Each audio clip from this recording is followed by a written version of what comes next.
Greetings and welcome back to Drasier TMD. My name is Drasier. And I'm Michelle. And you are watching Let's Play Obduction Bonus Edition.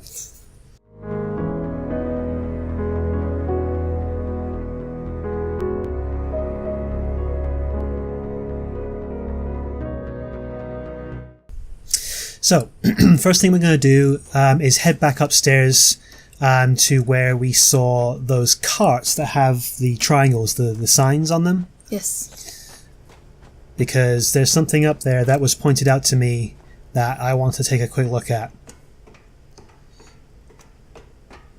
So if you look at the stack that's there, yep, and if you look back to the left, the ones that are there, yep, obviously those ones are blocking the door. yep. It doesn't look like there's any way to get those to move because of where they are. Unless they're like winched or something because of the winches Right. there. Yeah. But that aside, if you look to the right again,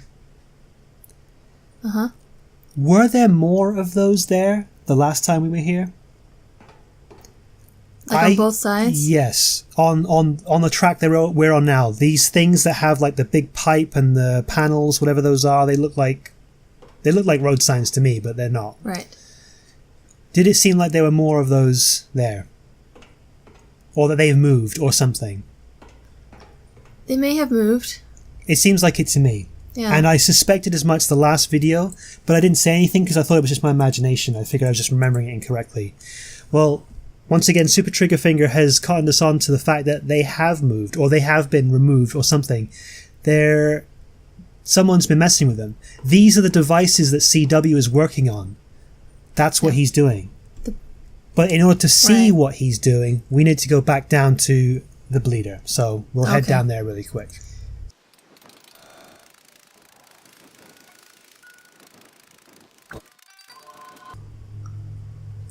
Okay, so we arrived and now the bleeder's doing something. Yikes.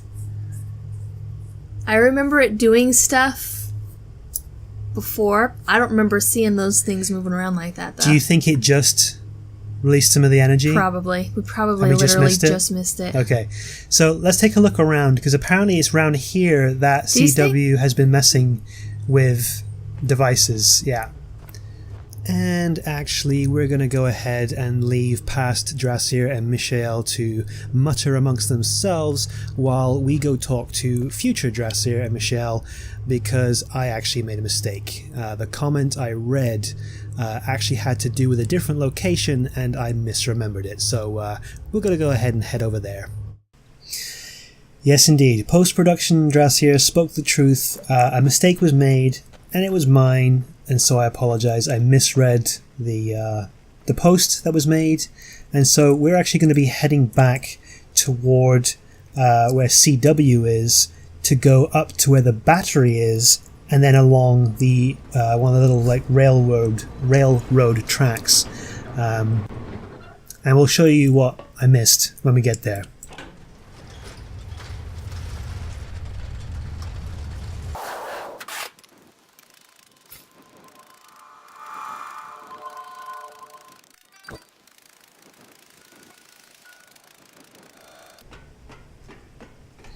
Okay, and we're actually back to where we were in the first place, so let's go this way, which was the way we should have gone.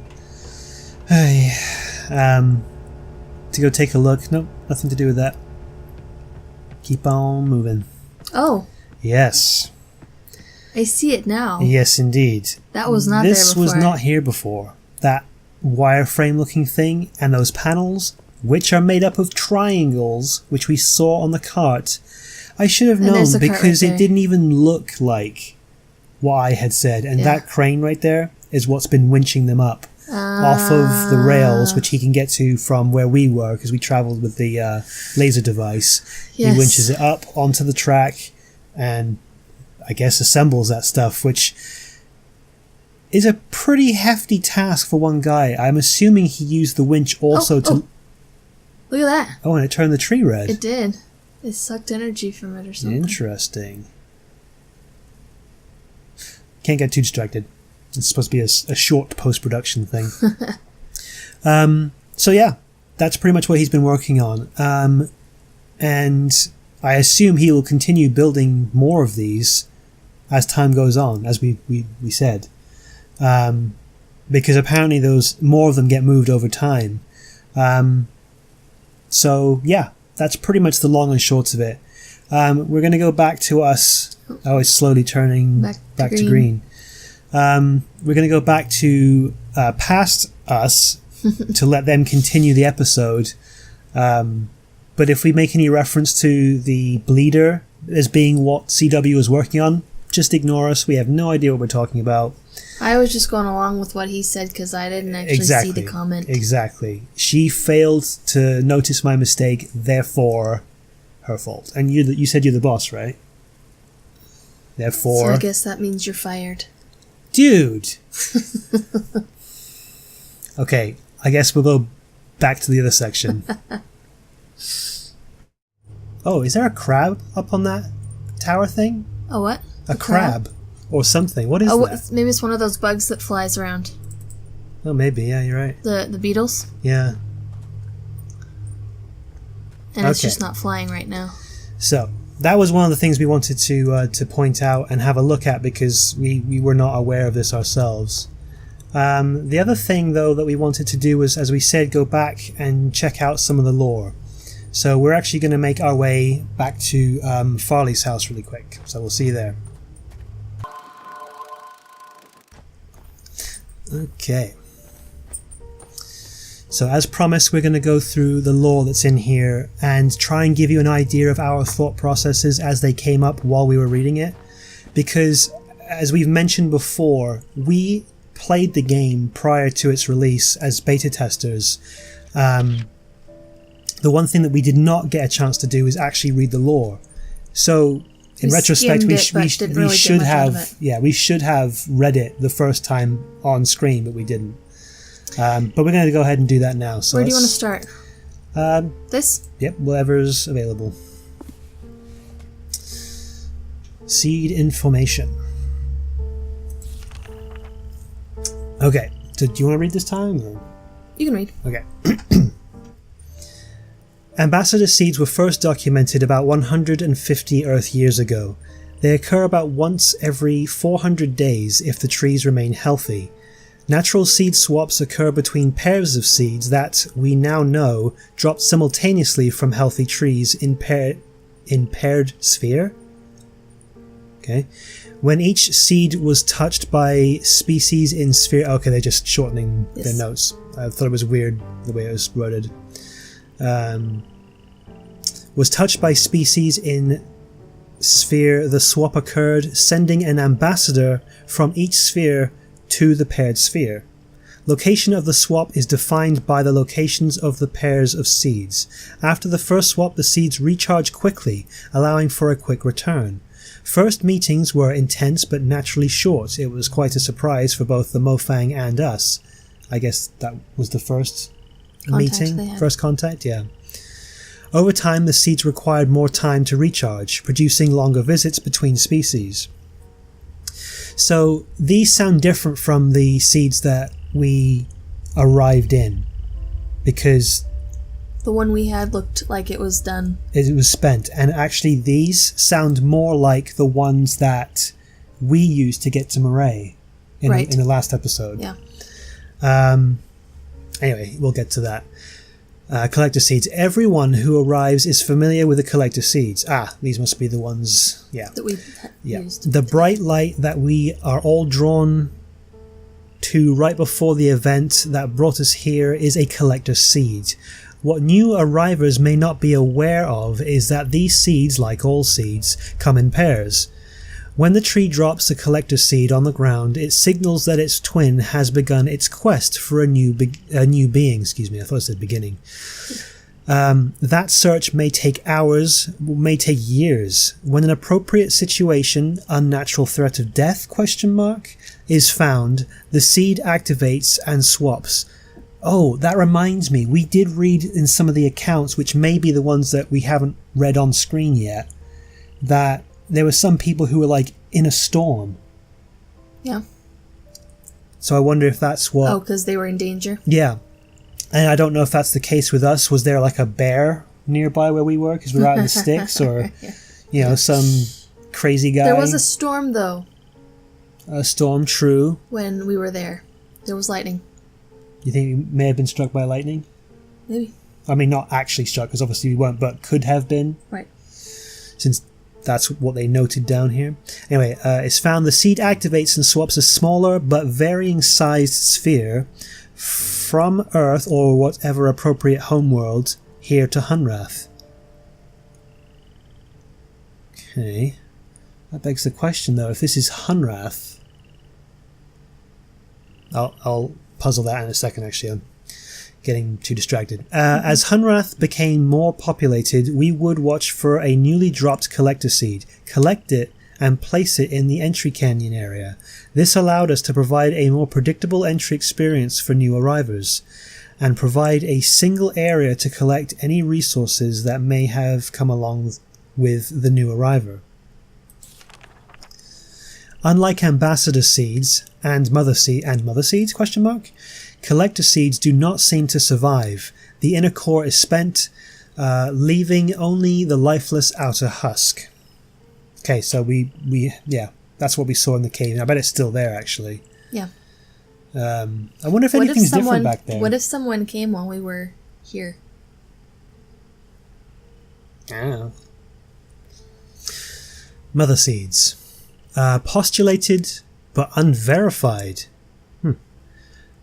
First suggested by Alima Hamsa, 2232 BH, which we think is before Hunrath. That's my guess. I don't actually know. It makes sense to me. Because I've avoided I immediately said before when I first saw it, because I was thinking BC. Right. And so before was the first word. That's why I said it. Right. But then I was like, before what? But Hunrath makes the most sense. I've avoided anything lore-wise regarding abduction until we could do this. So right. I actually don't know anything about the story except what we experienced before. Fair enough. So. The notion of mother seeds extrapolates the behavior of the lesser seeds to a superseed. She posited that the process that actually created the paired sphere was similar to all other swaps, but on a much grander scale. Oh, okay, so the entire town of... I keep wanting to say Farley, but it's not. Hunrath. It is Hunrath. Yeah. Oh, idiot. That's why it's called Hunrath. Yeah. Hunrath obviously referring to the town, not the planet that we're on, because we actually don't know what the name of the planet. Right. Okay. But we think it's... Doesn't it make it... Isn't it reasonable to assume that it's a Mofang planet, since it's got those weird coloured... the red colour things that are just sticking up out of the ground? Or do you think those were placed there somehow outside the membrane? Or do you think we've ever been able to move outside the membrane? Because it sounds like we haven't so far. Well, it's possible that we were brought here from Earth. Well, right. And the Mofang were brought here from their home to this middle planet to meet or whatever. You think we're all on the same planet? But I don't think so, because No, but when they were initially, when we was talking about the ambassador seeds, yes, they had humans coming to this planet, and yes, they brought Mofang to this planet so they could meet, and then they would both go back to their own planets.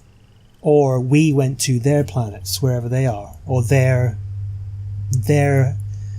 section of whatever world they were moved to. Possibly, they may have their own sphere on this planet as well, because again, I don't think so, because the only reason why I'm saying that is the rocks that you're pointing out that are out beyond the barrier. Yes. Those may not have been originally Mofang, but they saw them and developed into their technology. Oh, I see what you're saying. So they're actually a natural-ish formation that this planet that they designed into their tech. Yeah. Independently while in their sphere. Right. Or I'm not saying that's what it is, but... to be, yeah, I see what you're saying. I see what you're saying. It doesn't necessarily mean this is their home planet. Just that they've had access to this planet as well and have used its resources. And perhaps it's actually just that particular, whatever it is, I guess you could call it a mineral or something. Yeah, okay, no, I see what you're saying. what I was going to point out was that I don't think that we're all on the same planet in different parts of it. No. Because I do think the seeds take us to different planets. Because when we look outside of Hunrath, there's a mostly sort of purplish world, whereas in what we think is Moray, we're fairly certain it's Moray, there was much more actually Earth-like looking terrain. Yes. Terrain. Although technically we could have been in their bubble still and not seen actually any of the terrain of the planet that it's on. We did. Do you remember I pointed out that there was that formation that was looked like it was growing over the bubble, but it was simply that it had been excavated out. There was a large archway. Yeah. And that looked more like the bubble like put it into standard part of rock that we've seen on Earth before. Oh, but bleeder's going. How can you tell? I can hear it. I can't hear it. Okay. Yeah, I just heard it. The idea is that 2 seeds from a mother tree, were scattered on the galactic winds to find appropriately similar environments. When matches were found, some process was triggered that swapped large portions of landscape between vastly different worlds. Alima further noted that the trees' locations in the center of the spheres suggested that the trees grew from these mother seeds. Because of these similarities, it has been conjectured that reswapping the entire environmental spheres might be possible with a larger scale version of the Ambassador Seed machine. Which I think might be what CW is working on. Maybe that's why they're harnessing the energy. Yes. And putting it into the battery. Yes. Maybe I was thinking the power was going from the battery to the bleeder, but maybe it's actually going from the bleeder to the battery. And I think what they're trying to do is, and I think the reason we have to reconnect everything, bless you, Starfire, bless you. I think the reason we have to reconnect everything is they all have to move simultaneously. All 4 of them. Not all just between 2, but all 4. And I think we may be on the Mofang homeworld. Hunrath may be on the Mofang homeworld. Moray may actually be on Earth somewhere remote that nobody's ever seen it before. And other variations of those swaps. Possibly. And that's what will put them all back. I think Moray, though, was the home planet of the villain. I know. Villain. Moray's bubble is on Earth. Oh, got it. Okay.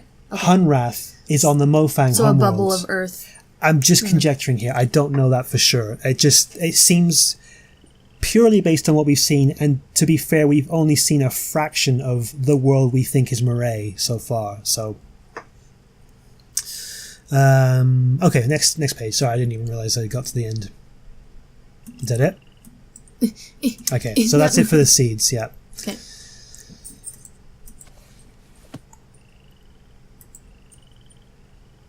We'll take a look at these. Okay. First. Okay, you might have to read these because I'm not very good at reading cursive. Okay. I shall document the curious events that have transpired with myself, my family, friends, and co-workers. Hartnell was a peaceful mining town founded by my grandfather and nestled within the red rock of the desert in the Arizona Territory. Its 163 inhabitants heard a mighty explosion on the night of June 27, 1903. I sent several workers through the town to verify that the explosion had not caused any injuries or damage to mining equipment. They returned and reported that it must have been a loud clap of thunder caused by dry lightning, for they found no damage. It was not until the light of the next morning that we were amazed to realize that something profound had indeed occurred. At some point during that night, our entire mining facility and a large circle of the land around it seemed to have been scooped up and carried off to a completely different place, all without anyone knowing about it. The entire landscape outside of our circle of desert could only be described as alien. Large, floating rocks could be seen in the distance. No one had ever seen anything like it, anywhere on Earth. We fully explored our new surroundings, hoping to find a way home. No way home was ever found. In fact, we soon discovered, there it goes again, that what we take for granted now, not only could we not get back home, but we also could not access... What was that? Oh, weird. That was because of the bleeder, I assume. Oh. I mean, I think it was just a glitch, but... Yeah. Not only access the landscape outside the desert... Sorry. Not only could we not get back home, we also could not access the landscape outside the desert. Curiously, we discovered that a flow of water was provided from a high point of rock, and we discovered a small tree growing in the very center of the circle. Our central tree, that is so important to our lives here, was just a mere sapling back then. So those are notes from the initial swap. Right. Now, does that mean that the tree, the sapling, suddenly became a full-fledged tree during the process of switching? Why? Because it sounded like it was, the way they were talking, it's like it was just a sapling back then. Well, I mean, I think they've been here a while. It's not a sapling anymore because it's been years that they've been here now. Did they actually mention a specific passage of time? Because I would have written this down as soon as we got here. It's like, dude, we gotta make a note of this. I mean, how fast do trees grow? It could have just taken a few years for it to be not a sapling anymore. Not that big, not that kind of tree, not from what I've ever seen. I mean, even the ones that we've got, like these weed trees that grow really fast, they don't even grow that fast. And that looks like more like a deciduous, I wouldn't say an oak necessarily, but it looks something slow growing. You calculated how long the mayors have been, right? Yeah, the first mayor was some 30-something, 28 years, I think it was. The entire time that they've been here, from the time they first started documenting time, which is a little bit up in the air because it was between 500-ish days, we think, and we're assuming that they're Earth days long. We're not sure because we don't know what the actual time, how much time passes in any one day. 65, I think, years. I should have written it down, but I didn't. I'll write that down and verify those numbers. But it was a long time. Right. From the time they arrived to now, to our being here. Mm-hmm. But it's unknown exactly how long Yosef has been mayor, because it just says to present. Right. So that's unknown. But I don't think it's that long. No. Anyway, trying to think if there's anything else, any other connections we've made at this point, but we'll continue on and we'll go through it. We'll try and mention it as we go through it. Do you want me to read so you can drink your tea? Oh, sure, why not? Can't forget my tea. Since you complained about it last time. I didn't complain about it much. Mofang. Through ambassador seeds, the Mofang were the first non-human species humans were introduced to. Anne Liang was the first to call the alien a Mofang, impressed with their advanced ability to imitate our sounds, movements, and mannerisms. Although they have a name for themselves, their language is mostly unpronounceable by humans. As a result, and because of their mimicry abilities, communication with the Mofang is primarily accomplished by their learning human languages rather than humans learning to speak Mofang. Unpronounceable or impronounceable? It is un? Oh, so it's impronounceable. All right. Also, it doesn't matter. These are notes, and people sometimes use the wrong word in their own writing, and so you can sort of let things like that slide. Fair enough. I was just wondering. They have been able to learn almost every human language represented in Hunrath, enough to provide functional, if rudimentary, communication. The Mofang basic external morphology is remarkably humanoid. Bilateral symmetrical tetrapods, bipedal, head with anterior facial features, mouth, eyes, nostrils. Other external features include minimal body hair and raised dorsal protrusions. Constitution is somewhat frail, due apparently to their thin and lightweight internal structure, but internal investigation has not been possible. They have ample cranial space to account for a substantial brain Their intelligence is impressive, as evidenced by their advanced technology. So obviously they wouldn't let the humans perform an autopsy, which is what they were just saying. They can't actually confirm anything. Oh, well, why would they? Here, have a body to carve up. Please and thank you. We do it to our own. Yes, I know, but how long did it take for that to become a thing? Because it was like balked at for so long. Yes. They might find it offensive. I know. I agree. You shouldn't go asking if you can cut up. They're dead. It's something, though, that I can see CW just kind of coming out and saying. He would say it, they would say no, and then he would still find a way to somehow do it eventually. What? You're now accusing CW of killing one of the Mofang on the side. Do you think that's why? Do you think that's why this war started? Maybe one of their people disappeared, and CW's like, I have no idea what you're talking about. Yeah, that's possible. I can see that. Pure conjecture here, not at all a working theory, not at all. Okay, so this is a sketch, obviously, of the Mofang, and it moves on to the RI. RI. After a certain level of maturity and health of the tree, a passage opened at its base. This passage allowed contact with 2 additional species. The first contact was with the RI. The first contact revealed the RI to be large, beetle-like insects. We were unable to communicate directly with them in any way, but they appeared to have some rudimentary level of intelligence. It was... Is that a C or an E? It looks like a C to me. Lorink. Toth. Who first made the journey through the heart to Kaptar, and named both the New World and the inhabitants. And unfortunately, I don't know what the double accent means. Yeah. Or the single accent, actually, for that matter, to be honest. The RI have 3 distinct variants that have come to be referred to as barnacle, beetle, and polyarch. Although their morphology is dramatically different from human, their internal systems, like all of our neighbors, are supported by similar atmospheric composition and basic nutrients. In the barnacle stage, the RI are completely immobile. The RI stay in this egg-like development state seemingly indefinitely.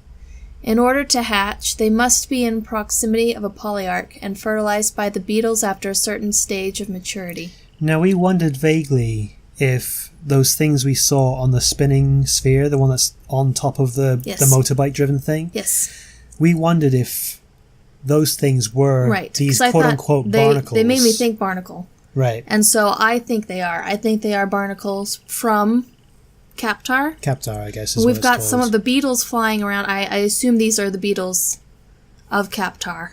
I would assume so. Bugs that are flying around. And the one that's currently on the bleeder. Okay. The beetles are the eyes and ears, hands, and feet. With only a minimal nervous system of their own, they are essentially the sensory extensions of the immobile polyarchs. They are able to execute simple commands, but apparently have very little in the way of individual sentience. Interesting. Ooh, there we go. Beetle. Now, we've only got a front view here, so it's hard to tell, but... Do you hear... Well, now it stopped. You hear that? Do you think that's a beetle sound? It's an animal sound. Sounds like crickets to me. Or a frog. Oh, frog actually is more likely, yeah. It's really loud. The RI polyarchs... They are really loud. You can hear them from like a mile away. Yeah, that's true. The RI polyarchs are the intelligence and consciousness of the species. Although it was obvious that there was intelligence behind the species, it wasn't until Caroline Farley began spending large amounts of time in close proximity that deeper communication began. With a room nearby, Farley was the first to communicate non-verbally and learn much about the species, including some historical information. The RI species survived in their world while several other sentient species came and went. Among them, an ancient species who formed a deeper relationship with the RI, carving temples and dwellings for them in the rocks, and later a more recent species that took over much of their homeworld. This latter species was especially adept at mechanical construction, using it mostly to capture and process large flying creatures, using the beetles as bait. Harsh. Okay. Yeah. So when we go... So we think that maybe this is a polyarch? Yeah, because we've seen the barnacles, and barnacles are... We think we've seen the barnacles. But, so when we go to their world, Kaptar, we'll probably see more of the barnacles. Maybe we'll see some polyarchs and beetles. But it sounds like we might also see some, like, temple sort of carvings, as well as mechanical stuff. Okay. So when we come to a world that has that, it's probably Kaptar. What's interesting, you should say mechanical, or it should mention mechanical. Do you remember that there was a structure, there was a something in the junkyard that looked out of place? Do you remember that? I remember you And commented it had that. like almost like weird Yes. spiky things to them. It looked like no architecture I've ever seen on Earth per se, Right. and certainly not in Hunrath. Right. Now it could have come from somewhere else that I've just never seen before, but it was so odd that that one thing was out of place that it made me wonder if it had been brought from a different world. Now, given that we've already caught a glimpse of the villain technology, we think, in the structure we saw, it might even have been a ship, actually, now that I think about it. It did look sort of like a ship. That thing, whatever it was, with it looks spiky. Yeah, What if that is something that was made and or brought from Kaptar? maybe. What if it's a Mofang thing, etc., etc.? I'm sure the I more we feel see, like- more of other worlds. I feel like it's more likely to be Kaptar just because of their mention of mechanical stuff, whereas both Murray and the Mofang homeworld, which I don't know if they ever mentioned what that world is called. No, on the list of places, Uh-huh. at the top of the tower, it just said Mofang. Okay, so this It is a had Mofang. Hunrath, Murray, Mofang, and Kaptar. Right. They Whatever both seem order. to be comparably advanced, whereas the thing that we saw looked more industrial Right. somehow. I don't know. That's my gut feeling on the thing. Do you want me to read for a bit? Well, I can read. You've Okay. got a lot of tea, and I finished mine already. Go for it. Villain. The final species to be discovered were the Villain. The Villain had been communicating with the RI for many years through ambassador seeds, but became part of the larger community very shortly after the RI. With a large and imposing frame and a form of communication based on a complex, multi-voiced, low-frequency rumble, the initial introductions were intimidating. After several attempts, Emily Vidal was able to begin some rudimentary communication and began visiting the Villain and Murray, which she named, on a regular basis. So she named the... She named Murray, apparently. Murray. She discovered a complex and amazing society that was able to use their technology in unexpected ways. They had the ability to quickly transform their world using extruded structures based on some form of complex miniature substrate material. Unlike the other worlds, the Villain sphere is scooped out of a Villain resettlement group that was preparing to set off into space to find a new homeworld. Maybe that was why it looks like a ship. Oh, okay. Yeah. This was their way of life, to put themselves into stasis and scatter themselves through the stars. As mentioned previously, their appearance is imposing, standing about 9 feet tall, with a distinct reptilian resemblance. They have 6 limbs, 2 muscular legs and arms, and a smaller set of arms. They control every aspect of their technology with their vocalizations, but over the years they have created control panels based on their number system that allow other species to easier access elements of their technology. It's interesting. One of the things I like about games like this that have such a rich lore about them is the thought that goes into not just that they have a different language, but they actually have a different way of communicating. Like in this case, their vocalizations, whilst may be similar, they're so low that we not only can't hear half of them, but we also can't reproduce them in a meaningful way to have a conversation. Yeah. As opposed to just, well, you just say the right consonants and the right vowels and you can speak to the Klingon or the Romulan or whatever. And I don't mean to say that Star Trek is bad or anything like that. Are from Earth, right, or whatever. Ultimately, and of course, so they all speak English, so we can all talk to them. in a lot of ways, it's like you have to just accept that they've got technology that allows them to translate on the fly. Fine, I get that. But I love this. I love that they've got these challenges just to talk. I find it fascinating. Those things are hulking. It looks like he's going like this with his other hands. Oh, like that? No, like... I saw it as sort of like a slightly Mr. Burns-ish. I feel like they're meant to appear imposing, but they're really like the gentle giants or something. Oh, who knows? But with the potential to actually rip your arms off. Given, like Wookiees. Yeah. I mean, given that they've been working together, and we've already read a few things that tell us that we're fighting or have a conflict with the Mofang in particular, is what it sounded like. Yeah. From, I think it was the Joseph notes, the mayor's notes. He, whatever the minutes, or whatever you want to call it, from the meetings that weren't happening because nobody was attending. Yeah. Which I think is funny. For him. Is that it? That's it. Okay. So that's that for that one. I think we've only got one more on this table. Okay. Communication. Talking with our neighbours. We take communication for granted, even with the varied languages we find here in Hunrath. But when we suddenly find out that's actually something else too, like if from various people from various continents and stuff, because the names are obviously very different regions. I think the last one, Amelie, sounded French, I think. I couldn't even begin to guess where some of them else are, and I don't want to offend anybody by by misguessing or whatever you want to call that. Misidentifying. Yeah, but anyway, I just thought it was interesting. Yes. But when we suddenly find ourselves among other intelligent species who don't share our culture, DNA, history DNA, or vocal cords exactly, it requires a huge amount of effort for the beginning of rudimentary chatting. This quick overview will set the stage for what to expect when communicating with our neighbours. This is what I'm talking about. God, I love it. I mean, it's the sort of thing I like to do when writing, is come up with, pages and pages of backstory and history. Develop the language first and then build your world around that. Way to go, Tolkien.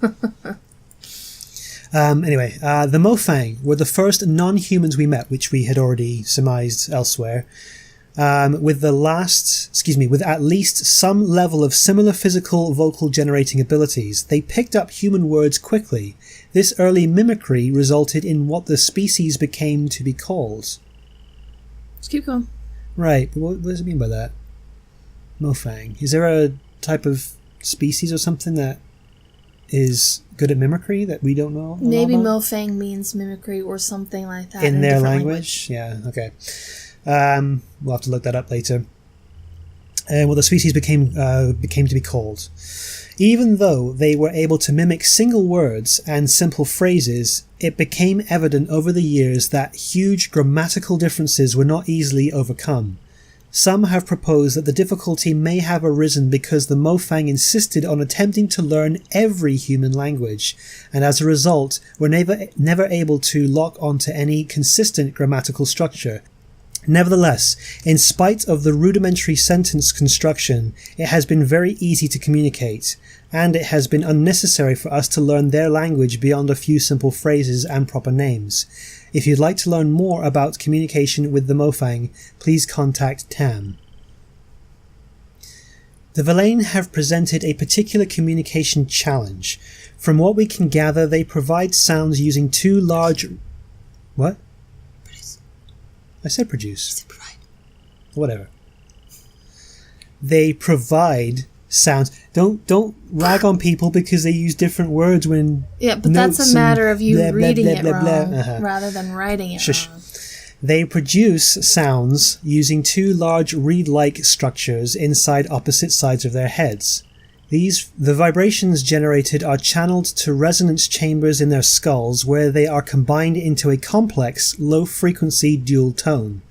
The low-frequency bitonal sounds are not only hard for humans to hear and resolve, but impossible for us to mimic. I just imagine someone speaking in chords. Obviously two-tone chords, not three-tone chords, but still, almost musical.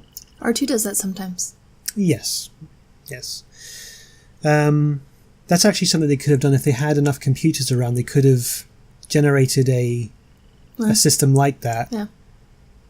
But they'd also have to program it. I don't know if any of them would have had enough. Oh, actually, there was one who was reportedly from, 22 something? Yeah.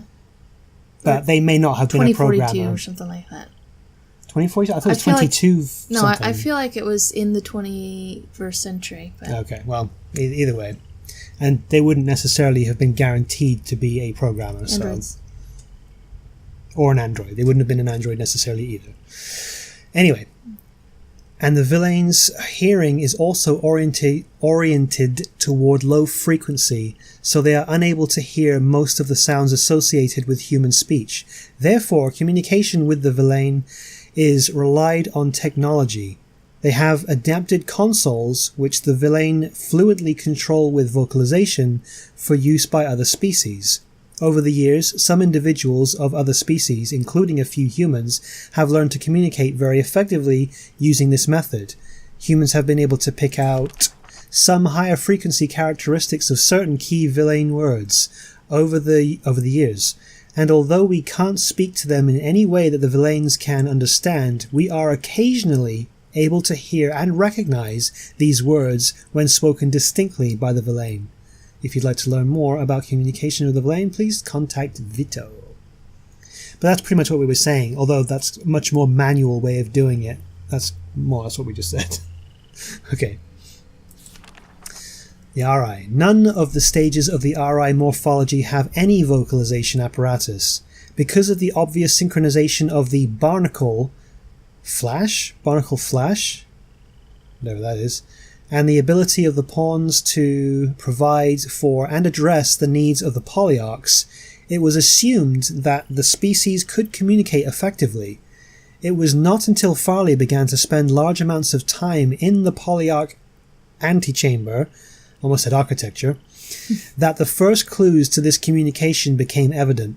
After months of research, Farley began to have limited success with receiving some kind of messages that were coming from the polyarchs. It is apparent now that the polyarchs had been attempting to communicate the entire time, but they themselves had been experimenting with various channels until they finally got a response from Farley. After this breakthrough, others were able to tune in to the polyarchs and learn to listen. Both the polyarchs and the pawns have a simple organ that can sense human vocal frequency, enabling them to sense simple responses from humans. But over the years, Farley was able to learn to speak to the polyarchs via a related form of extrasensory transmission. It sounds almost like they've got a form of telepathy. Right. And I liked how they have here that the polyarchs were trying just as much to communicate and experimenting in their own ways to reach her, rather than it's always the humans who are the only ones who are making the effort to communicate. Well, to be fair, emphasizing that the other side's been trying too, and experimenting with different things and waiting to see which one's going to cause a reaction from this creature that we've just come across. Mm-hmm. And to be fair, the Mofang were instrumental in being able to communicate in fact, in a lot of ways, it was both sides working together that was able to establish a communication, which of course would be necessary. You can't just have one not doing anything or actively resisting because but there's obviously some, the Mofang, like I said, have a mimicry which helped to set the stage. The Villain have a technology which allows them to offer a medium through which medium through which to communicate, and of course the polyarchs are able to communicate directly, just not necessarily on a frequency they were intending, nor, as we would hope, through vocalization. Exactly. Okay, so if you'd like to learn more, blah, blah, blah, Farley. Okay, now it doesn't say which Farley, so do you think this is Caroline Farley, or do you think this is it John Farley? Because one of the other notes said Caroline Farley was the one who studied them and spent a lot of time with them and effectively had the breakthrough of how to Fair enough, that's a fine assumption. Okay, so that's everything on this desk. Was there anything on the pen that we could check out, by the way? No. Okay. I couldn't remember if we had actually picked it up or not. The only other thing I wasn't sure if we should try that we haven't necessarily done is, can we move anything to do with that board where the map is? This one? Yeah. Not by the look of it. now that we've got these slides up, if we move that back up again...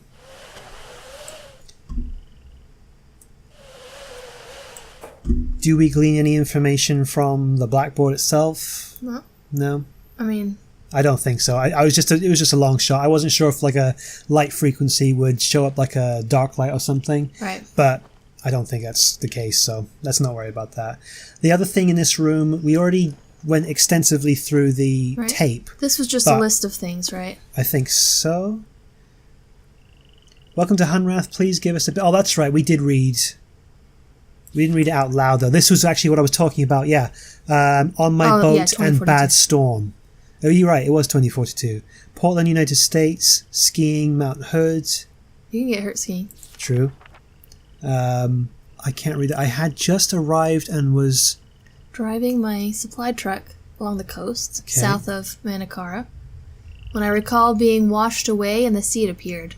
So he almost drowned. Imminent danger of drowning. I really want to go see that bleeder Oh, is that what that is? I can hear it now. I don't know why I couldn't hear it before. I don't either, but I kept hearing it when we were reading stuff. Oh, that's what... You're right. It is. That's what's causing the glitch there. The last thing I recall is a large rumbling while I was hiding in the cellar of a vacant building. I ran toward a bright light in the stairwell. This is 1942. So, in Germany. Lübeck, Germany? Oh, of course. Wartime. Yeah. Emptied and filed. So... Every 1,000 days? Mm-hmm. Oh, no. Every 1,000 days, then 2,000 days of that one. Depending on how many people arrived. I guess so. This used to have more in it. And every set amount of time, they'd clear out the names and file it away. Now, I know that some people would be like, who cares? It's just little bits of notes about people that came in. I would love it if we found, like, a box that had all these records in just to read all the other Well, I mean, stories. I wonder if some in fact... I wonder what if that box right there contains all those things and we just can't open it? Maybe, but also Joseph was talking about storing historical documents. True. In one of the chambers. So that stuff could be in a chamber somewhere. Right. Now, the other place that we need to go to... Yeah. We read through the stuff in Joseph's. We did, and we actually kind of went through this map last time. I want to look at it again, though. Okay. Because last time we tried getting up here so that we could go across here so that we could access the bleeder, but we can't. You were onto the right track, but we just can't access it yet. Right, not I until don't think we're meant to. Yeah, I don't think we're meant to until later. Yeah, so right. I don't think we should worry about that. Right. So we came through here and ended up on the wall. Mm-hmm. We've been down here. We couldn't go through, but that would take us over to here. You know what? Actually, let's try that and see if that'll get us to where we can unlock that door. There's a door right here that we were trying to get through. My question is, haven't we been to the scrapyard before? Yes. So can't we get to it through there? No, we can't get over here. Oh, you want to get to there specifically? Yeah. Okay, yeah, let's try it. So this would take us to here, right? Yes, that's my... Which I think is on top.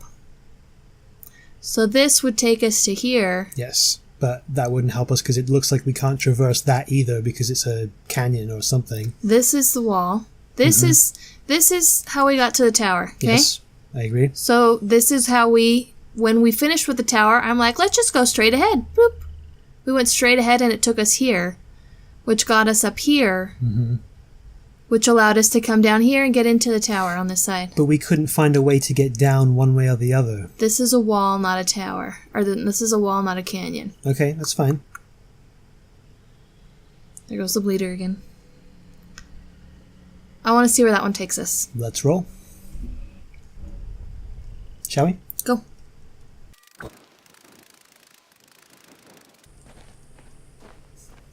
Okay, so here's where I want to cross. Do you want to be like right there, or do you need to be further closer to the wall? Does it matter? I don't think it matters. Okay. Okay. There was a section, if you recall, this might be it, where there was a stairway leading down. Do you remember that? I'm not talking about that one. It was a stairway that was leading into the barrier. In fact, is that one of the ones over there? I think it's up there. I think we need to go back where we just came from, go Go around through to the the other one that you know where this is? Yeah. We need to go Okay. either through that one or just get back round to there. Because I think I did do this before. Yeah. Because getting over there will lead us back down to the barrier that we didn't actually go through, because at first we were going to and then we never did. So we'll head over that way.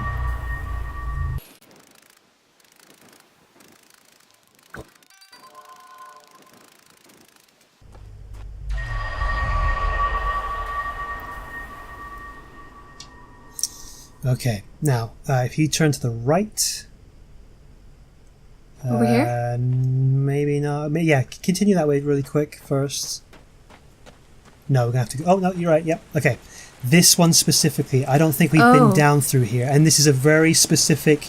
This is a pushing directed you path. through to that one section. I want to know what's through there.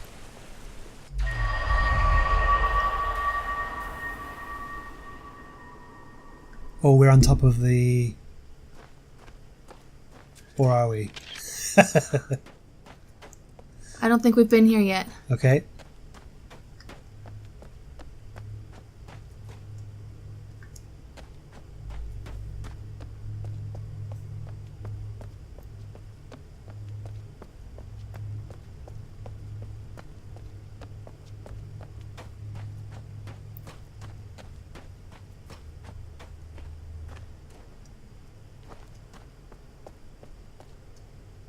Oh, there's a thing over there. What thing?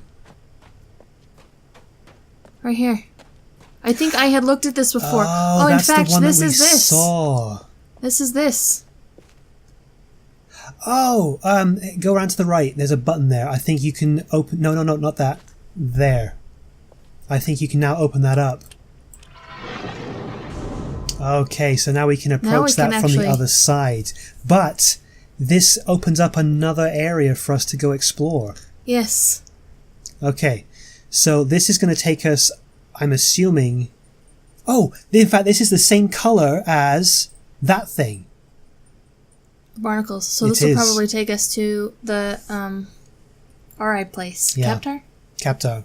But let's not do that this episode, because this is just a bonus and there are other lore things that we need to get through. That's what this is for the lore. But we know where it is now. We'll come back to it next time. Okay. For a second we needed to pause so I can remember where it is. Oh, the garage. We need to go to the garage. The garage? Yes. To the garage!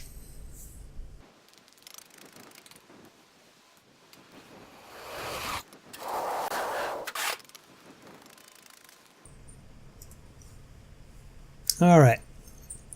And now we're back to the garage, and I want you to go over to the left, where that red box thing is. That right there. So apparently this is a Mula Cola cooler of some sort, or like a transportation box. This is why they've got so much of this cola around, is they actually have crates of it. Right. Perhaps the garage had a general store as part of it, and that's why they've got so many supplies. I don't know how long that stuff lasts. So anyway, that was something else that was pointed out to me that was suggested we have a quick look at, since we had already mentioned it anyway. The other thing in particular that I wanted to have a look at is, do you remember that flyer, the poster that's on the table there? Yeah. See if you can pick that up. Okay, now see if you can turn it over. Oh. Here we go. A whimsical world where every character comes alive and every new hallway leads to another wild dream. Let the child in your home or the child in your heart become the main character and, in an imaginative journey. Out now. The manhole. The manhole. Okay. So I don't know what exactly this is for. It's one of Cyan's early games. Is it? One of their first games. Okay, so that's what this is, a direct...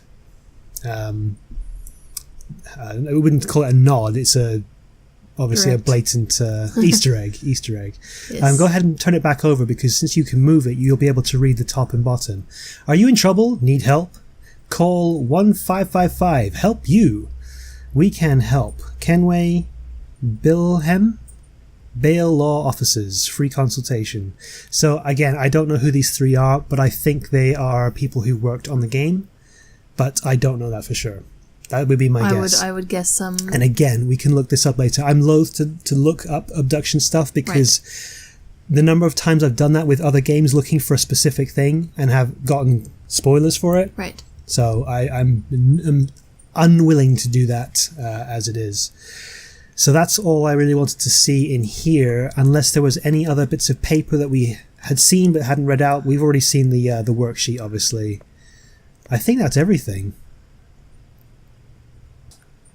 You trying to get the fan to work? It's the fan. Oh, you're thinking of Five Nights at Freddy's. That's a game we kind of want to play, but I would not do well at that kind of game because it's a jump scare game. I got scared by that thing. I know. So, I don't think I could do it. Yeah. I can watch other people do it, but I don't think I could do it myself. Anyway, as I said, this is just a bonus episode to go through lore, which is why we're not trying to progress the game too much. We kind of did accidentally by finding our way to the another of the ambassador seeds. Up there. Is that what it's called?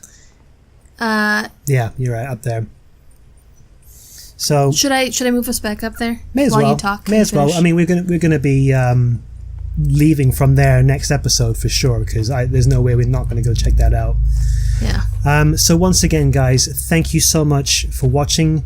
I hope you enjoyed the additional lore, and as I said, we're going to read everything that we find from here on out so as to... Oh, dang. What? It just went. And we missed it. We will also make a special effort to look at that. That's loud. When it's happening. But we'll deal with that another time.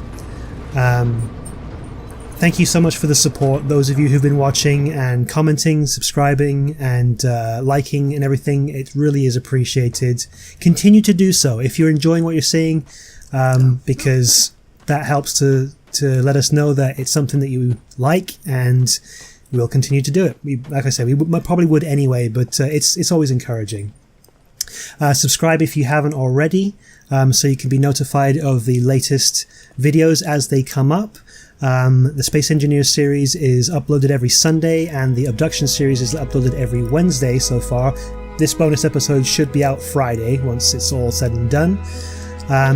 You guys all have a good one, and we'll see you on the other side.